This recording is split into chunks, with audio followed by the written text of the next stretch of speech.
Welcome back. ఇక ఉగ్రవాదంపై పోరాటంలో భారత్ కు సంపూర్ణ మద్దతిస్తున్నామని రష్యా అధ్యక్షుడు పుతిన్ స్పష్టం చేశారు. పెహల్గాంలో పర్యాటకులను పొట్టన పెట్టుకున్న ఉగ్రవాదులను వారి మద్దతుదారులను చట్టం ముందు నిలబెట్టి కఠినంగా శిక్షించాల్సిందేనని తేల్చి చెప్పారు.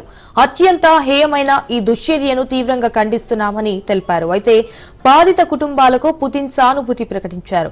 భారత ప్రధాని నరేంద్ర మోదీతో ఫోన్లో మాట్లాడారు. పెహల్గాం ఉగ్రవాద దాడిపై వివరాలు అడిగి తెలుసుకున్నారు.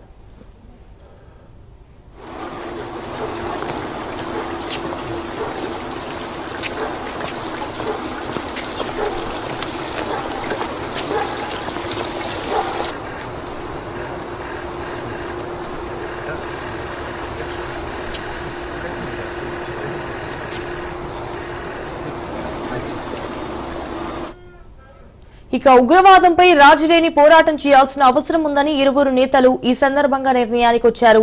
ఉగ్రవాదం ఎక్కడ ఏ రూపంలో ఉన్నా సరే ఇటు నామరూపాలు లేకుండా చేయాల్సిందేనని పునరుద్ఘాటించారు. భారత్ రష్యా మధ్య ప్రత్యేక విశేషమైన వ్యూహాత్మక భాగస్వామ్యాన్ని మరింత బలోపేతం చేసుకోవడానికి కట్టుబడి ఉన్నామని మోదీ పుతిన్ తెలిపారు.